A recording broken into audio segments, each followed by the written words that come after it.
There she is in all her glory.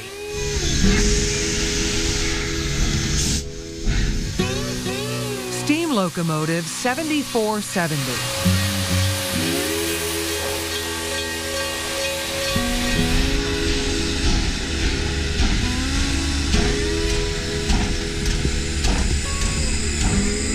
A century old, but freshly christened. Well, that's new, and I'm so pleased to see it. The 1920s steam engine now bears the name Dwight Smith, the 94-year-old founder of the Conway Scenic Railroad. That to me is wow.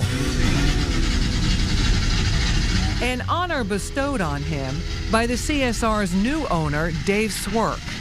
I wanted something to recognize the contribution that Dwight made to this railroad that would live on for decades beyond Dwight's lifetime. 50 years ago, on a lark, Dwight purchased the locomotive. It was just a big piece of iron junk. I did not know where I would put it. I didn't have any tracks for it. I just had an idea. An idea, by the way, that shocked his wife. Well, I said to her, guess what I just bought? And she said, what? I said, a steam locomotive. And she said, another little brass one? And I said, no, it's full size. After his wife recovered, the wheels were set in motion.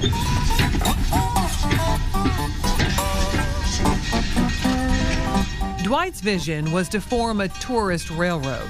He was familiar with North Conway, having worked for a freight and passenger line. The B&M Railroad ran a snow train, bringing skiers up from Boston. There's no better spot. You've got the mountains, you've got the main highway, you've got restaurants and hotels and everything you need. Yet he still needed a train, a station, and tracks. He knew developers had purchased the railroad from B&M after train travel declined with the rise of the automobile.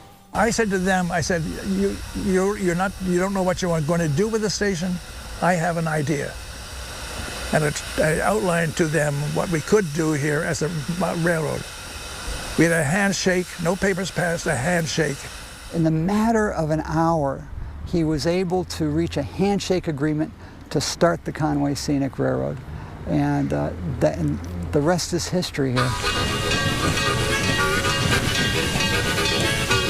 The first excursion train pulled out of the landmark station 45 years ago, powered by number 7470, now the Dwight Smith.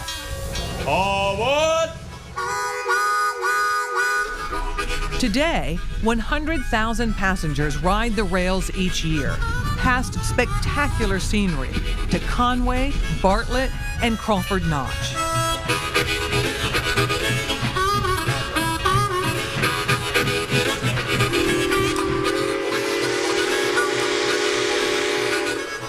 The steam locomotive remains the heart and soul of the railroad.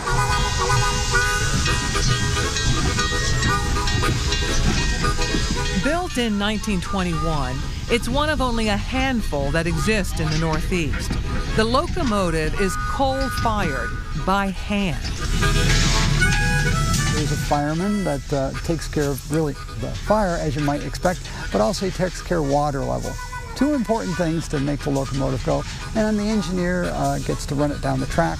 The engine was out of service for the last 5 years, undergoing a major federally mandated overhaul, a considerable investment. It's connecting this railroad to the history that it represents, and when you look at the sheer delight from everybody from 3 years old to 30 to 90 years old, when they see these locomotives, it makes it all worth it.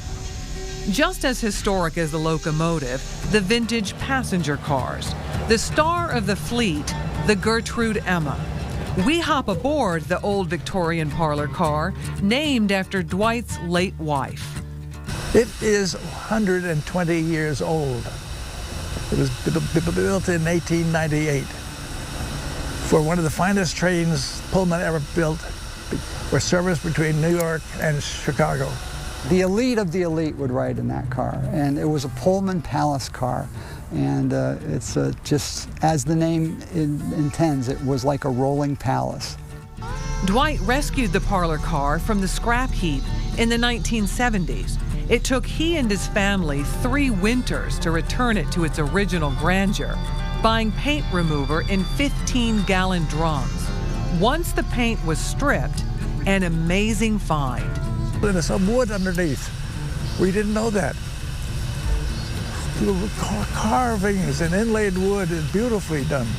If you look at the craftsmanship, I mean, it's just not mahogany. It's carved mahogany, where people actually made these ornate patterns and were able to duplicate it through the car. I mean, this is gorgeous, Dwight. Yes. This mahogany that you were talking about. Yes, and the thing was all covered with paint, every bit of it.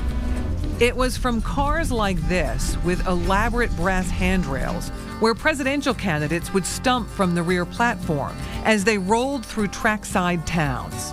What's amazing about it, it's the oldest car in the United States that's still in service. There's similar cars that are in existence, but they're in museums not moving.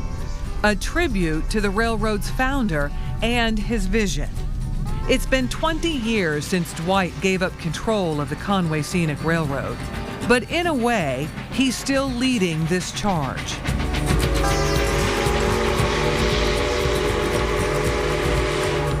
His name emblazoned across the iconic steam engine, powering this railroad for many years to come.